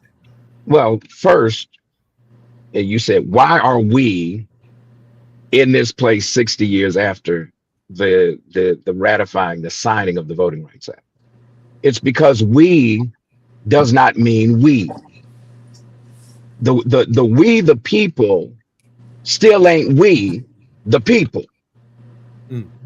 And that's the fight that's going on, because we, who are the beneficiaries of a struggle that expanded the inclusion of the Constitution beyond its original intent and design, are now having to deal with the blowback, because you now have the beneficiaries of the entitlement coming back to say, no, we don't mean we. And so I would, when you mention 191 countries that model, their governments after the Constitution, let me lift up 2 governments that modeled themselves after something different. The Third Reich was a study of white supremacy. Apartheid South Africa was a study of separate but equal. And so there are models that come out of this regressive kind of politics that has inspired other countries as well. The challenge becomes, are we going to go with consent, whether it's passive or intentional, or are we going to go kicking and screaming and fighting and spitting and cussing and all of the other things that go along with it, to make sure that they understand that hell no, we won't go is still not just a mantra. It's a commitment that we are not going to give in to the backing away from the fights for justice and an expanded inclusivity. Because if we go back and just look at history, we're so ahistorical now. We've got an ignorant historian running the government. He's surrounded by other ignorant historians who don't care to know anything, and they pull history off the shelves.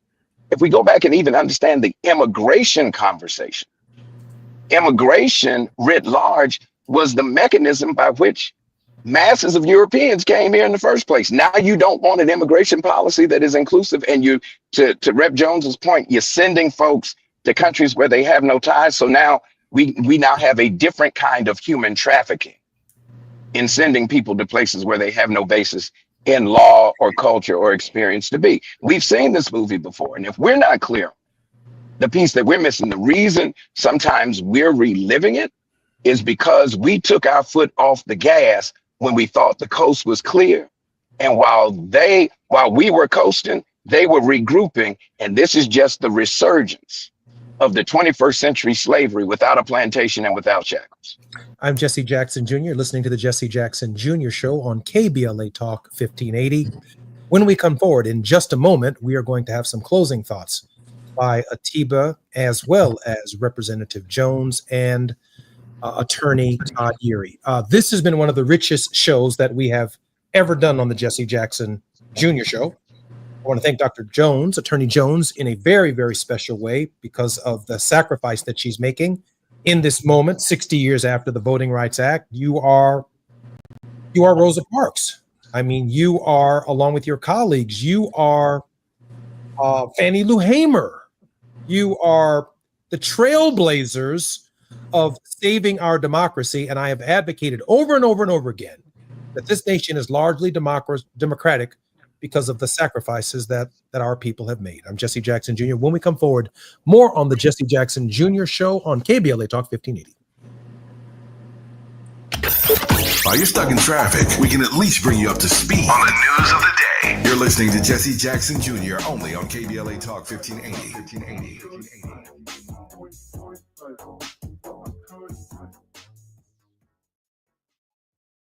Become a U.S. citizen with the help of the Los Angeles Public Library. Get free and confidential information on immigration and citizenship. Visit lapl.org/NAI to find your nearest library or call us at 213-228-7390. That's lapl.org/NAI or 213-228-7390 and start your path to becoming a U.S. citizen with the help of the Los Angeles Public Library. Call 213-228-7390 or visit lapl.org/NAI. It's a classic odor tale. You fried fish for dinner, cleaned up, but the smell is still in the house.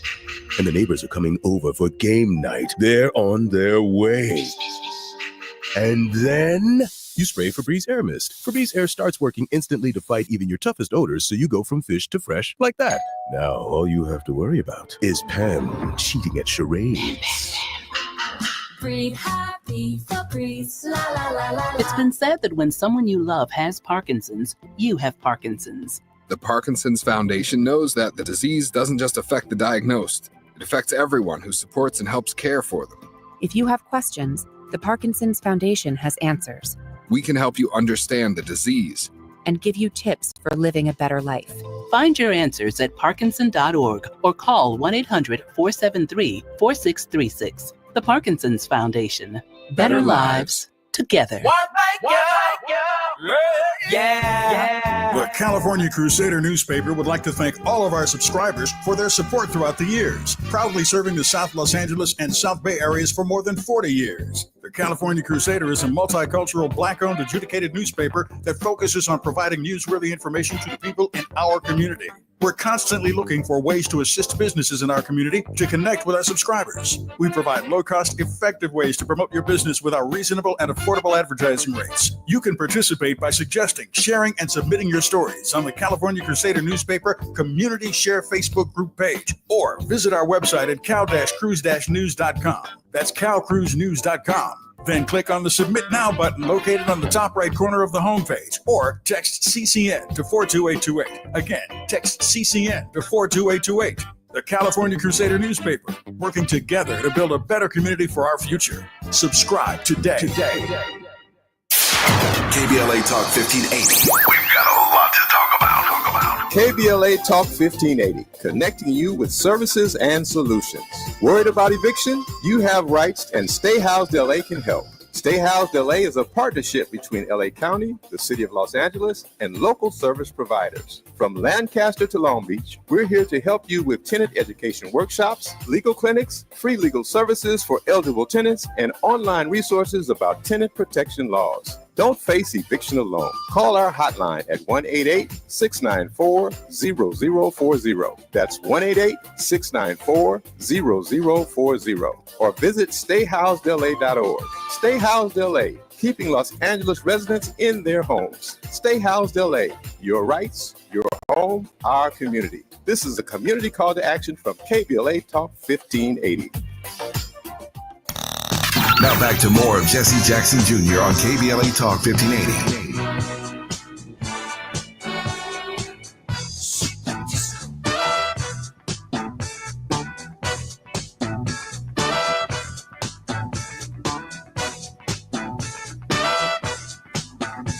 I'm Jesse Jackson Jr. Welcome forward to the final segment of the Jesse Jackson Jr. Show on this Wealthy Wednesday.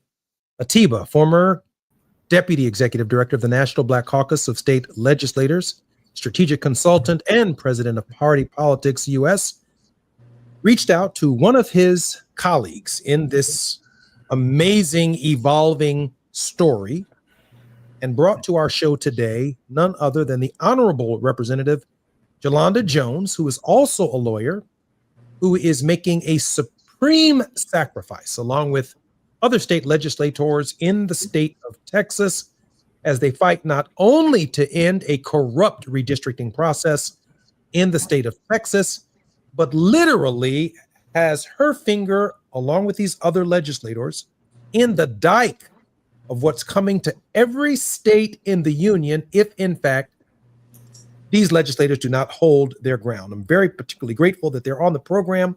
Also joining us regularly on Wednesday is Dr. Todd Yeary. Dr. Yeary is our regular contributor on Wealthy Wednesdays. And I want Representative Jones to know this. Your location is confidential to KBLA and confidential to us. We are not in your business like that. But we do want to be an outlet on KBLA for any of the legislators who have something they want to say during this evolving process. Even if it's just the opportunity to say hello to your family. Feel free to reach out, Atiba, and Atiba will let us know. We will make an adjustment in any program, I believe, certainly on my program, at any time during the week to allow legislators to come onto the program to share with them their thoughts about this process. With that, this is our final segment. I'm so grateful for that. Let me allow Atiba a word of hope, then Representative Jones a word of hope, and then finally Reverend Yeary a word of hope. Atiba. Representative Jones, you know this better than any of us. I was looking during a break at an article the Texas Tribune talked about voting, and it said in 1992 voter turnout was 72.9%. Who won the national election? Bill Clinton. In 2008, 59.5%. Obama. In 2020, it was 66.7% when Biden won. And I bring up those numbers because you emphasize and voting. And it's one of the things that I talk about so often. And so, we're in this situation and we think about how often we keep hearing, oh, well, Texas may go blue this time. Texas is purple, what have you. But, I like to say, because I often talk to my friends in Texas who say, oh, well, Texas doesn't want anybody from outside Texas to come help. I just hope that this also, that you all, in terms of what you're doing, the courage you have to stand up, that there are opportunities for us to come into Texas to help you all, because there's more than enough people. There's the second largest state in the country. There's enough people there. If we can figure out how to work with you all to get voter turnout, so that you can have control of the Texas legislature, so you can control how the districts are done. But that does not happen without us working with you as citizens. And thank you so much for the work that you do as an elected official. Thank you, Atiba. Representative Jones. So let me be clear. You've been misinformed. We have been begging people to help us in Texas, and the National Party has just not wanted to focus on Texas. And it reminds me of when you live in a house and you go away and the rats are running your house till you walk in. Like, they've been gone and the rats have been running the house in Texas, and now look where we are. First thing I want to say. The second thing I want to say is this. When I ran for office a long time ago, and I'm talking fast because I know we don't have a lot of time, there was a lady named Beulah Shepherd. And Miss Shepherd asked a whole bunch of Negro, black folks in a room, how many of y'all are African Americans? And I knew it was something about the way she asked that question. She said, raise your hand. Something about the way she asked that question told me, Yolanda Felicia, do not raise your hand. But she said, and I did not. So I was the only black person who did not raise my hand. She said, let me tell you something about y'all African Americans. We Negroes were willing to get hosed. We Negroes were getting lynched. We Negroes didn't want to have to pay a poll tax. We Negroes dressed up to go vote. Y'all African Americans are too comfortable. So I'm gonna say that. Are you a Negro or are you an African American? Because after Miss Shepherd said that, I'd be calling myself a Negro, because African Americans have it too easy. True story. The last thing I will say is this. I wonder years from now, if you didn't vote because you were just tired and you literally didn't appreciate that you had the right to vote, when it's taken away, if these maps pass, are you going to wish that you would have voted? And finally, I'll say this. You brought it up. I wasn't going to say nothing, but I'm actually running for Congressional District 18, where Barbara Jordan, Mickey Leland, Craig Washington, Sheila Jackson Lee, and Sylvester Turner served. Because that Barbara Jordan got an airport named after her. Mickey Leland has an airport named after him. Sheila Jackson Lee got an airport named after him. The point I'm making is they got elected because they were fighters and they were smart and everybody was a lawyer. And so we have a history of fighters. And so that's why I do this, right? This just sort of happened, sort of popped up. But at the end of the day, we need somebody who ain't scared of Trump. I ain't never been scared, ever. And let me spell my name for you, because you can't support me and you can't follow me on social media if you don't know how to spell my name. My name is Jolanda, not Yolanda. My mother liked Yolanda. My daddy's name is John. She took away the Y and added a J. It is Jolanda. So it's a black name for somebody that loves black people, who is unapologetically a fighter for them. And because I grew up poor, I will never, ever forget where I came from. So I will always fight for the least, the last, and the lost. Mickey Leland was a good friend of mine, and it was an honor to serve in Congress for the 17 years that I did with late Sheila Jackson Lee. Reverend Uri, we have about 3 minutes until the hard stop of our show. Well, my job is simple. This is where I ask everybody in the audience to give me a boom shakalaka, because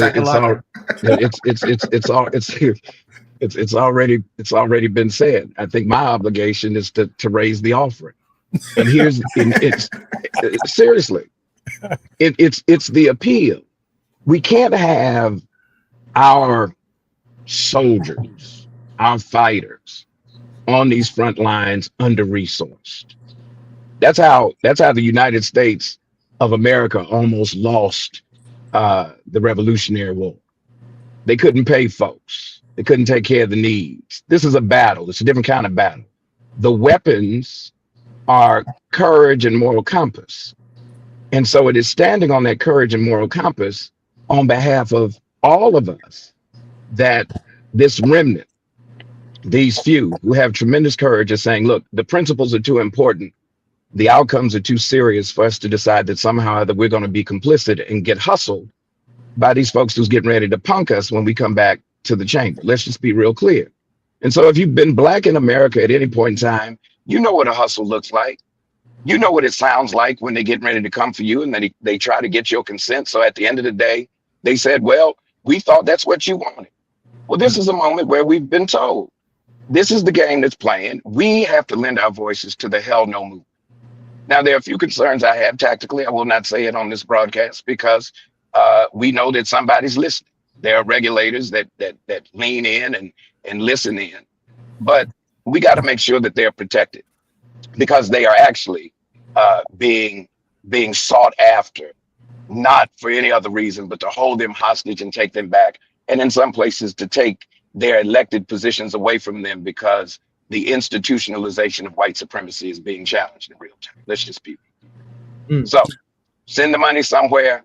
Take your ticket money. Don't buy that lottery ticket today. Save your coffee. You African Americans out there that got a little excess spending money, take a little something off your show and then let's go do something.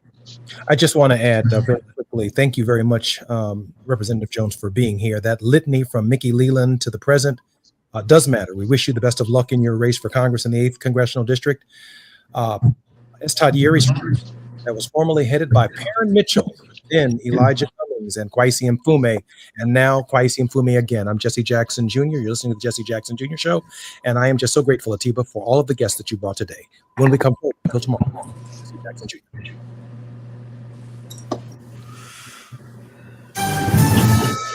I'm Amber Payton.